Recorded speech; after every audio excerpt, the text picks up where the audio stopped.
Yo! In this video I'm going to talk about Cry of Fear, an amazing horror game about mental illnesses. So yeah, actually a big disclaimer for depression and mental illnesses as a whole. Self-harm, suicide screamers that I won't warn about, and also violence and gore. A good amount actually for a game with graphics that are pretty old. So yeah, it's up to you if you want to continue the video. Alright, so how did I hear about this game? Few years back I ended up on a video entitled Cry of Fear, the best free game you never played, from Pyrocynical. And when I started the video, I thought to myself that it would be better if I played it myself, and the game is free. Truly, incredible, I must say. Oh yeah, and by the way, I still haven't watched Pyrocynical's video, though I will probably do it after posting my video. And even though I haven't watched his video, I guess you could go watch it if you want. After watching mine, of course. Alright, I'm getting off tracks right now. Cry of Fear was made by Team Psykskallar, which is a small team of only 5 people. Released in 2012. And it's going to start spoiling. I advise you to play Cry of Fear by yourself. The game is free and amazing. If you want my more in-depth thoughts on the game without getting spoiled, go to this time code. But for the other people, let me tell you about Cry of Fear.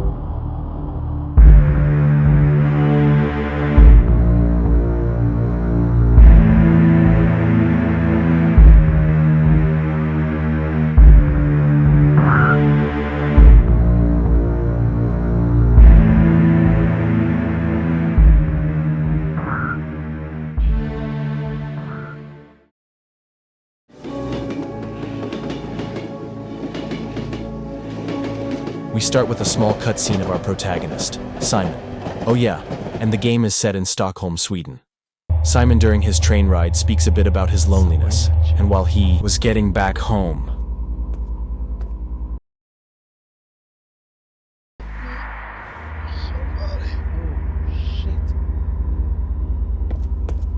What happened?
we wake up in a house, completely in the dark.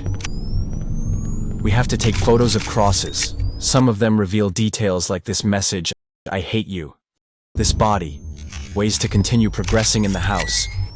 Creatures, and even a reflection of Simon. If we continue, we can end up in a long and dark hallway, and I advise you to lower the volume.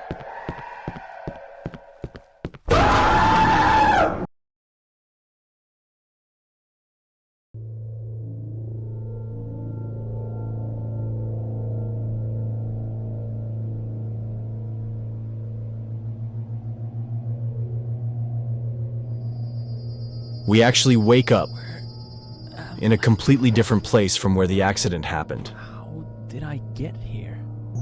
And so, we decide to find a way home.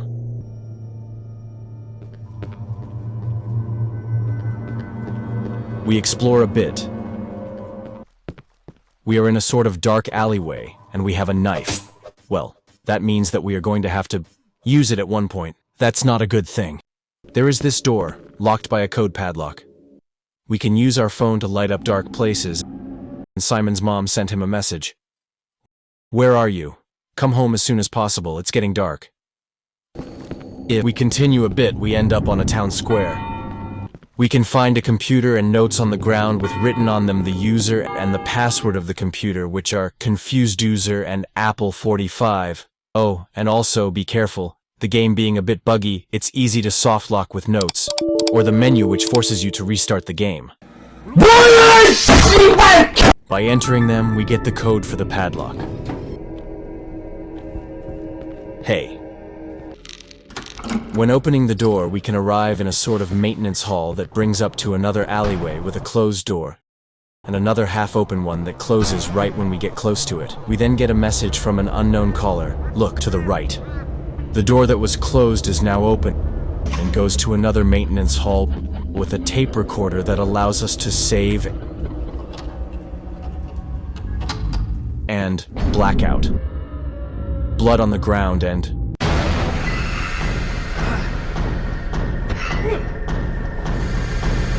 indeed, we needed a knife. What the hell? Who was he?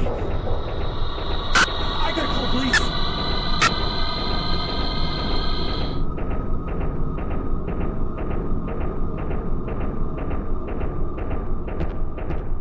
Damn it! No signal. We can find a morphine syringe to heal, and if we continue through sewers and other maintenance halls, we can end up on other monsters. And if we heal ourselves with the syringe, we can see that Simon has already committed self-harm in the past by cutting his wrist. But alright, let's continue. And by going outside in front of scaffoldings, we receive another message. Help me! Please help! They are coming. I'm inside the apartments, hurry! And if we do a bit of parkour, we can enter the apartments. We then receive another message. 4th floor. There is a note on the ground which I will talk about later. By entering one of the apartments, we end up on a sort of zombie kid, and even a sort of baby that explodes his head on you to stab you with a sharp stick. If we explore a bit, we can end up on that.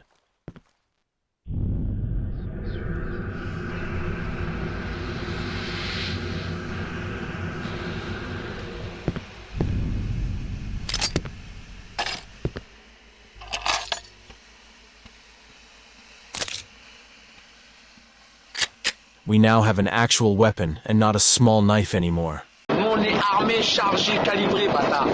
After a bit of exploration, we can end up on the elevator that brings up to the 4th floor. Inside, we can find a body in a bathtub with a key. If we go down with a rope, we can come back to the 2nd level, and that wasn't there before. One of the apartments even looks abandoned, and gravity even seems broken. If we continue and use the key, we can access the basement of the apartments. Monsters that control Simon, so he has to kill himself. A sort of torture room with a videotape. By watching it with a TV inside one of the apartments, we can see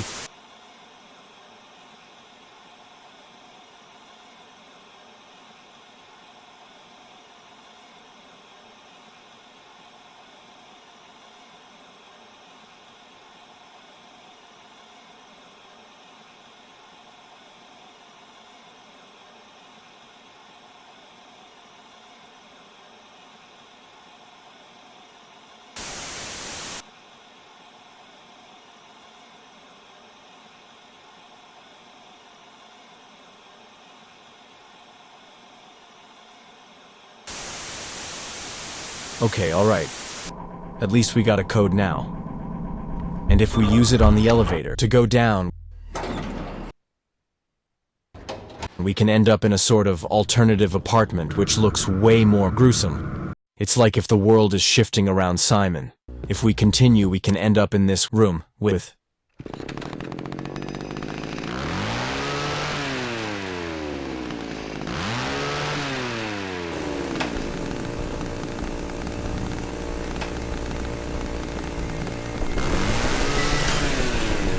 a boss.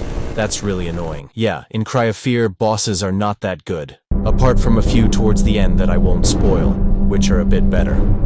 After emptying a few mags on the boss's head, then on his back, I sort of. He falls and accidentally cuts his head with his own chainsaw. And and then Simon falls unconscious. We have a weird flashback.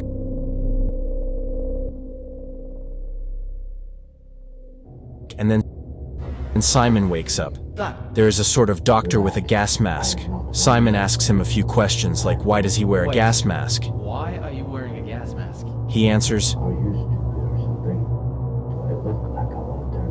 Then he goes away and locks the door. What?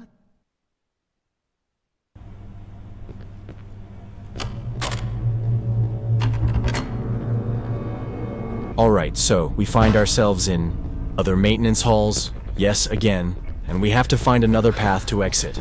We then exit on the street, where we can find a nightstick, and also a newspaper where we can call a phone number. Hello?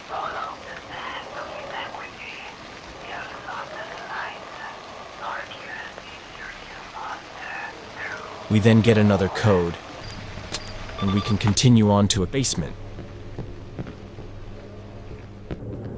Hey.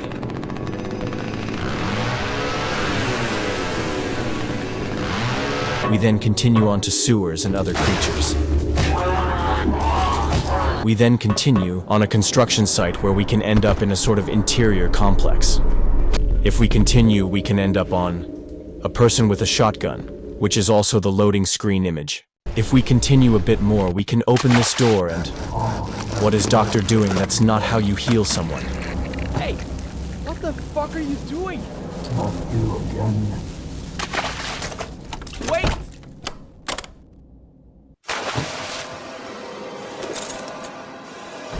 Oh shit! Is that the key was talking about? Oh, and another boss fight. In this one, we have to activate some electrical charges, then get to higher ground to electrocute the boss without electrocuting ourselves. After beating him, we can find a saw, which allows us to open the stomach of the boss to retrieve the key, which allows us to access a hallway.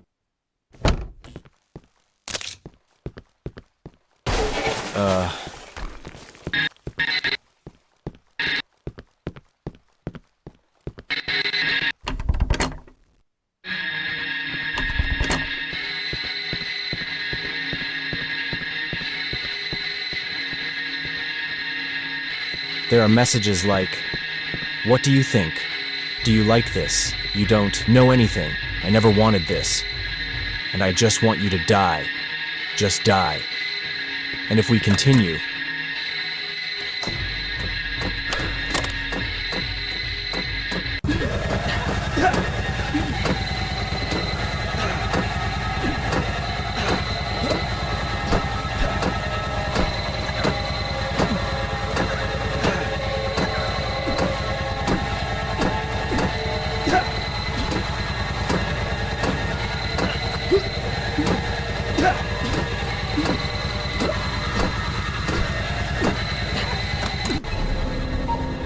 We then end up on a cutscene which seems to be the aftermath of the accident which we saw at the start of the game.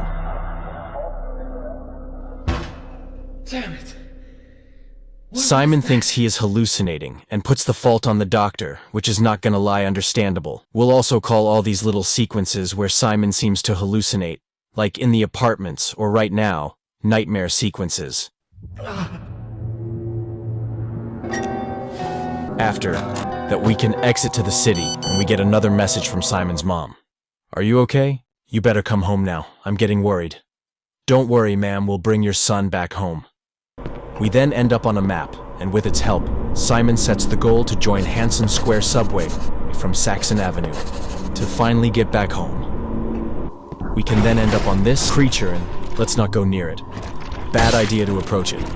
By going around, and if we continue, we can end up on a small alley, and... Oh fucking shit. If we continue... Can't even finish my sentence.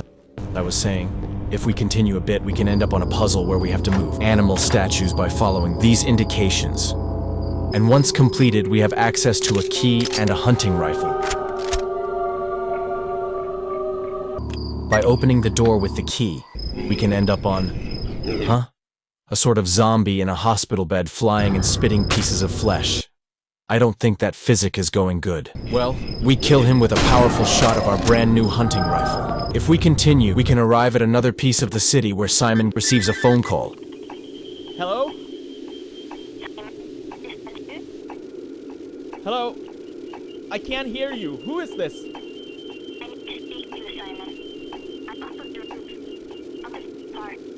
You're... what? You're up on the roof? I can't hear what you're saying. Okay, so, after a little treasure hunt, we can find a key which gives us access to one of the apartments. And if we go through the balcony and do a little bit of parkour on the roofs, we can end up on Sophie, who is a childhood friend of Simon. A small conversation follows where Sophie doesn't know anything from what's going on with the creatures. She then suggests to change subject and ask Simon how he is going. Pretty much like a sort of therapist with this neutral tone.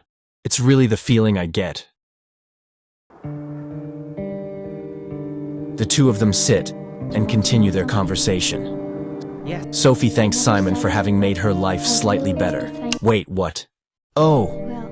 Alright. Sophie experienced bullying, which seems to have been pretty tough from how she talks about it. And Simon protected her, and was the only boy to have been nice to her, even though he wasn't very strong. Simon confesses to her, and because I liked you. she refused. You were just a friend, nothing more. I'm sorry. Simon, thinking about all his journey, thinks he is going crazy, I think I'm... and that he is happy to have found Sophie. Sophie, all excited, says she wants to get away from it all, Get away from it all. and No, away from everything. Away from all this. What? What do you mean? You know full well what I mean. Wait a sec, you mean all... No! No! that was a really goofy jump. This isn't making Oh, sense. and there is a boss that appeared. The carcass, a mass of flesh, stuck in a chair and that moves with the help of chains. Simon accuses it for causing Sophie suicide, which is not gonna lie understandable. Why? You sick fuck! We can escape, but nah, we will fight our problems. By emptying a few mags of our hunting rifle on the boss. And by attempting, and I mean it when I say attempting to dodge its attacks, because well I don't think it's possible, we can finish him.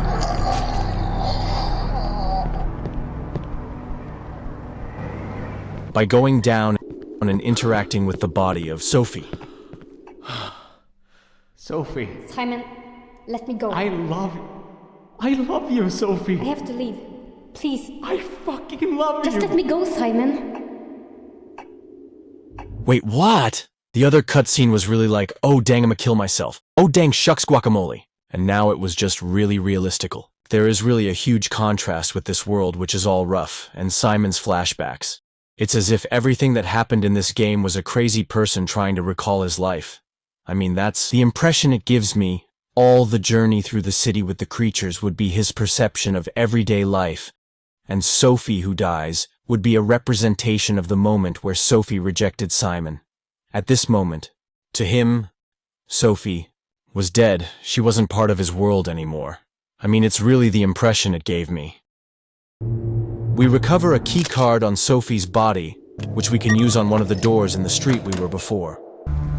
We can then end up on another piece of the city where there are creatures that shoot us, and when they die, they kill themselves. And there's a lot of creatures that do that, by the way, like the girl-looking creature, the spike baby that has to die to attack us, or just the first boss. If we continue, we can end up at a subway station which is closed. We can open it if we find a fuse. Well, let's go look for one. By going through maintenance halls, streets, and scaffoldings, we can end up in another piece of the city where there is a sort of school. Anyways, we can find a screwdriver inside and use it on the power supply to take the fuse. And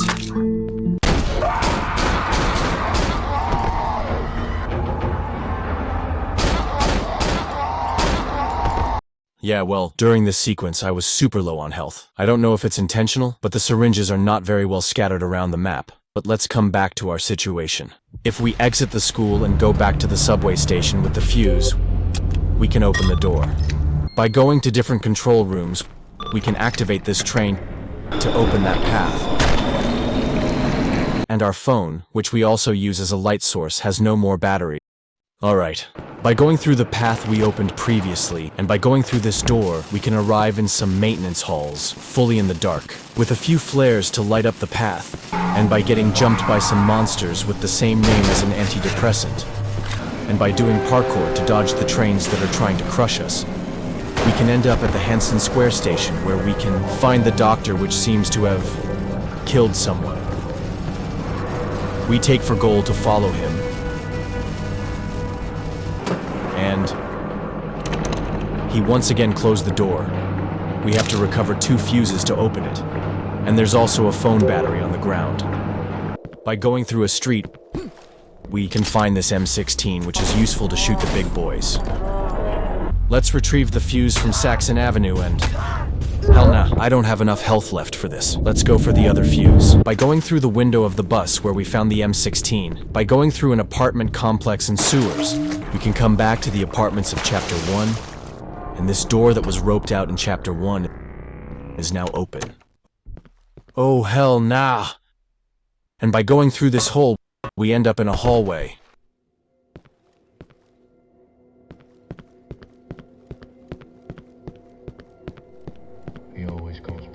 We then hear a voice, which seems like a therapist's report, probably Simon's one, saying that Simon doesn't like to talk about events prior to the Black Day, probably referencing the day of the accident. He also says that Simon has said having experienced hallucinations, and that he is hiring his prescription, even though he thinks he's lying.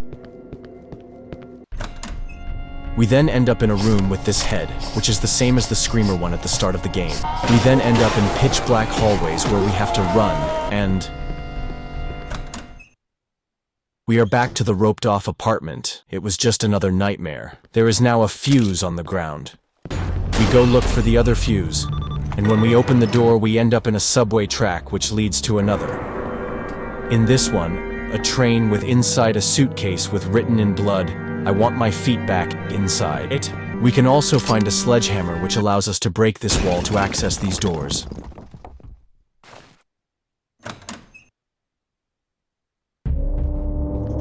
We then find ourselves in another piece of the subway station. The walls seems to bend. The path is transforming itself to pull off the walls and give place to cages hanging in the void. Further blood covers the floor, and the path becomes completely chaotic. We then arrive in a house hallway, then a mental hospital's room, where we have to complete a puzzle with, for only hint, a note entitled, "My Life," which seems to summarize Simon's life. After the accident, he was placed in a wheelchair for the rest of his days. We then find ourselves in a maze where creatures hanging from the ceiling roam the halls. A lot of players find the labyrinth super hard and all but like I got it first try. By approaching the exit, we have a flashback where we learn that Simon became handicapped after the accident, that he suffered immense psychological damage due to it, in addition to the fact he was already disturbed prior to the accident. Coming back to the situation,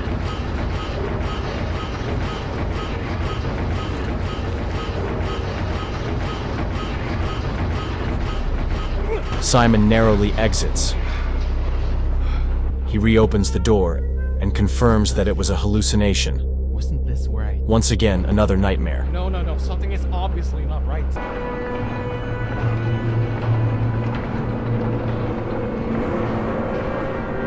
By retrieving the 2 fuses from the other door, we can use them again to unlock the train gate. When entering it, the train starts, and Simon starts a monologue, similarly to the one at the very start of the game. He also makes a comment about the fact he is back to the starting point. He sums up the situation and asks himself if going back home would really fix the situation. Crazy shit I've seen. But we have another problem. Going through the train while fighting this weird creature, we can find a foot which we can put into the suitcase I've mentioned already a few minutes ago, which triggers the derailment of the train as well as its fall in a hole. Our belongings being lost, Simon has to climb out of the train before it falls completely. We then find ourselves in a forest, where we have for only weapon a stick, and as light source a lantern. Even though I love this part in the forest, I will have to skip a good part of it. But in short, there are many small puzzles. These creatures that look like phantomatic ladies who go through walls with their damn heavy breathing. There's also a whole other nightmare where we have to dodge doors in a sort of bunker. And by exiting it, we can see the doctor entering a mental hospital. And something that's quite noticeable is that the mental hospital is really well done. I mean, it really makes contrast with the rest of the game. And there's a reason for that. Team Psykskallar took example on an actual abandoned mental hospital. But let's get back to it. We have to restore power. We can also end up on a note saying that there's something strange about Dr. Purnell, probably the name of the doctor. We can also obtain a gun and a shotgun. Going up the stairs, we can find the doctor. After a goofy conversation, he offers us to give us the key in exchange that we get a new gun for him in the bowling alley. After getting it for him, like he thought I was an Amazon delivery driver. And now we are confronted with a choice. Trust him and give him the gun. Or not trust him and not give the gun. I made the choice to not give him, and I won't give you the gun.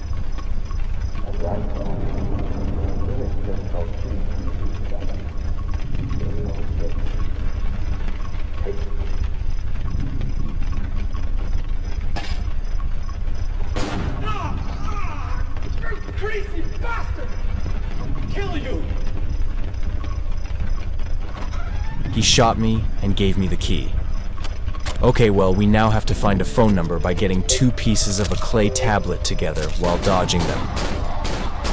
By calling the phone number, a person in a wheelchair wearing an orange hoodie shows us a sign with a code that gives us access to the attic where we can find the doctor. You're dead! You're so fucking dead! We then chase him, and... Okay, well, that's not a good strategy. We can get him by hiding behind boxes and waiting so that he shows himself, so we can shoot him.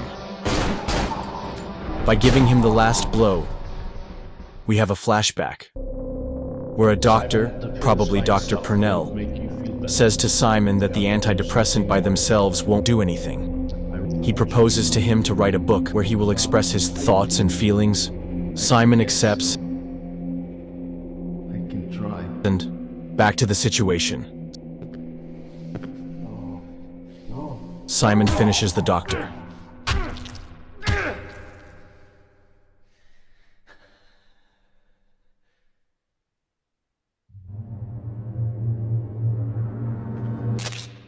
We escape the mental hospital, and it's now day. By going through the forest and other sewers, we find ourselves in Kirkville, where we can find his mom's house. We make some last efforts to go back home, hoping to find Simon's mom. But if we explore a bit, she isn't there. Mom! But placed on a chair, we can find a book. And when Simon takes it,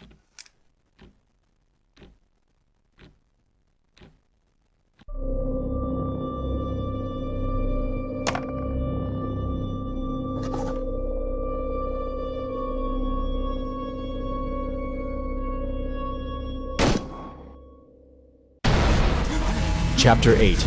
My life ends here. We find ourselves in a nightmare, the last one.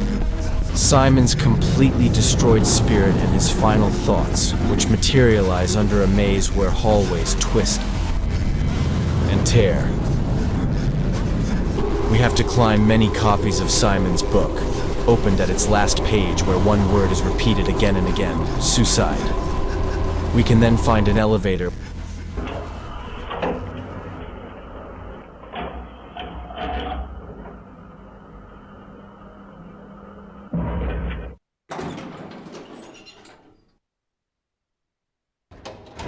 which brings us to Simon, the true one this time. By dodging the objects he throws at us, and by killing the monsters he brings, we can lower the bars that separates us from Simon.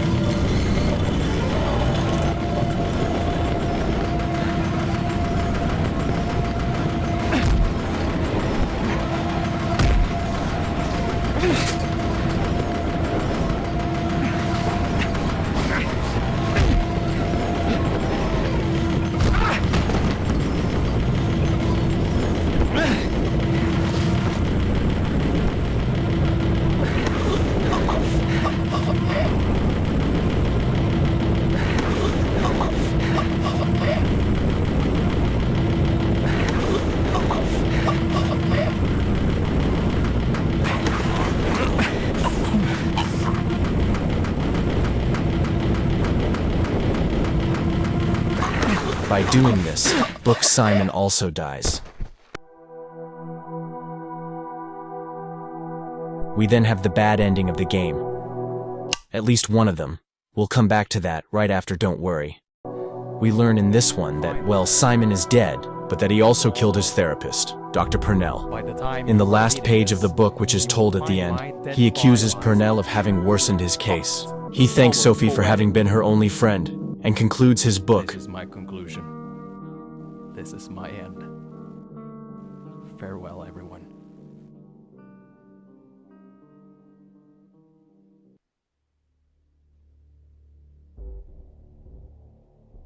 During the ending credit, I was rethinking my whole life's choices. And that's just one of the 3 bad endings. There are 4 endings in total, and this one is the third, the least worst of the 3 bad endings. My miserable life. In the first, Simon kills Sophie and Dr. Purnell with a final message that's way more violent. Will haunt you forever. Have fun scraping my brains off the wall. Fuck you. In the second, he kills Sophie and accuses her of being a fake friend. To avoid the death, I mean more the hatred of Simon toward these characters to the point of killing them. We have to kill the carcass for Sophie and give the gun to the doctor. The carcass represents the grudges of Simon towards Sophie, and it's actually pretty evident that the carcass is just a representation of Simon. A piece of flesh stuck in a chair is how he described himself in the ending, and giving the gun to Dr. Purnell represents Simon trusting Dr. Purnell. And I lied a bit at the start when I said I stopped the video of Pyrocynical at the start. Actually skipped to the end to know how to obtain the good ending. But I mixed up my mind in a weird way, and so I got the bad ending. I'm kinda sad, cause I probably would have gotten the good ending if had followed my instinct. Well, fortunately I saved my game right before the choice of the doctor, so this time I trust him. There's no ammo in it though. Now, give me the key. And already he thanks me.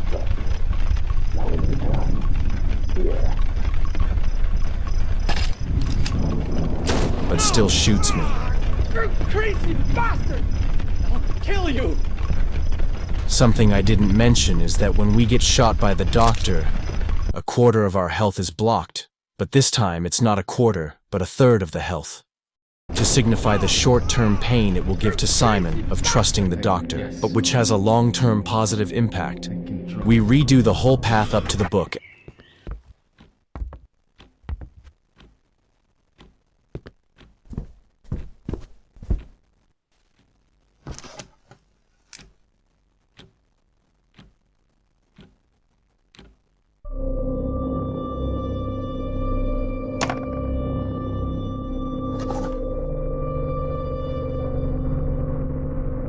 And right before the true Simon kills himself, Book Simon appears. We go after Book Simon, which now has a way more bloody appearance. Oh yeah, and we are now in a wheelchair, so it's a bit complicated. Book Simon appears many times to attack us, and we use the opportunity to shoot him back. And at last,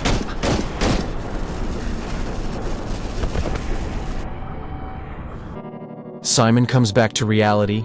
It's not Book Simon that he killed, but actually 2 police officers. In the last book page, Simon says that the doctor testified of him having psychosis, and so he will be interned in a mental hospital. He says that he is now much better, that he apologizes again to Sophie even though she already forgave Simon. Now she also has a boyfriend. He also says that he wrote a good ending just for himself, which is kinda wholesome actually, and that he will never forgive himself for having killed these 2 police officers. The end. Okay, so I will summarize the story of Cry of Fear. Well, I mean, the truth behind the story of Cry of Fear for the few that haven't understood yet. Simon, a young 19-year-old adult who already had disturbed mental health and who lives with his mom at Kirkville, was caught in a car accident while going home.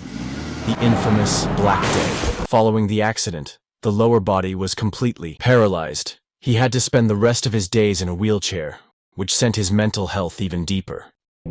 His therapist, Dr. Purnell, recommended him to write a book where he will express his feeling and his thoughts, This is where the game starts. We play inside of the book. It's through it that we have to fight Simon's demons. Either we do it, and we get the good ending, or either we run away from the problems and we let them grow to the point where Simon can't handle them, and bad ending. There are tons of little details and secrets in Cry of Fear. I will only talk about a few. Firstly, by completing the game with the Nightmare difficulty, and with an S rank, which is insanely hard. We can obtain Simon's book as a weapon.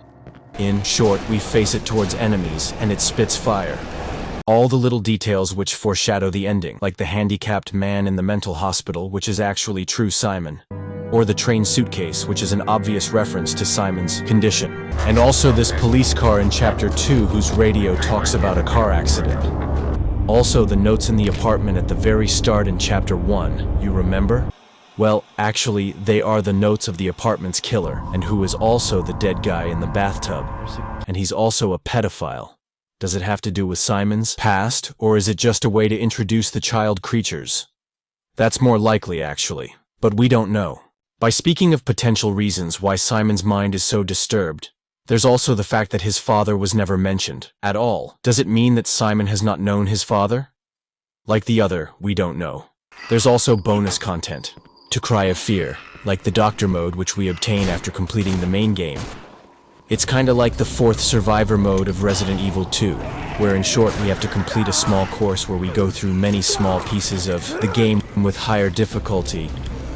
And in short, the mission is about burning Simon's book as Dr. Purnell, which is obviously not canon to the main story. There's also a co-op mode, which is a campaign where we play as cops having been pulled into Simon's book, and where we have to avoid the events that cause the Black Day to then avoid Cry of Fear events. It's a campaign that lasts for a bit more than 3 hours where we go through the entire game, and I never tried it. It is also not canon to the main story. There's also the custom maps made by the community, which, well, are not as good as the original game. But let's talk about Team Psykskallar, the fathers of Cry of Fear. First, Cry of Fear was made with the code of Half-Life. Not Half-Life 2, but Half-Life 1, and it's not even their first game. Before that there was Afraid of Monster, Director's Cut, which is a remaster of Afraid of Monster, which was created by Rönnberg, the head of Team Psykskallar, before its creation. From what I understood, the story is even darker than Cry of Fear, but less well written, but I'm still going to play it. Well, if I manage to download it. There was supposed to be a remake of Cry of Fear, which was looking amazing, but because of lack of funding, it was cancelled. Team Psykskallar gradually separated after the creation of Cry of Fear to continue on their own personal projects. And Rönnberg said he was working on a new horror game. We don't have too much info on that, and for Team Psykskallar, that's all. Cry of Fear is the best free solo game I have played. It has a very dark but almost 10 out of 10 story, and I don't even see how the way it was told throughout the game could have been better. To end it, I just want to say that Cry of Fear might appear at some moments silly and absurd, but if it's your observation of the game, it's that you are already under the illusion of Cry of Fear.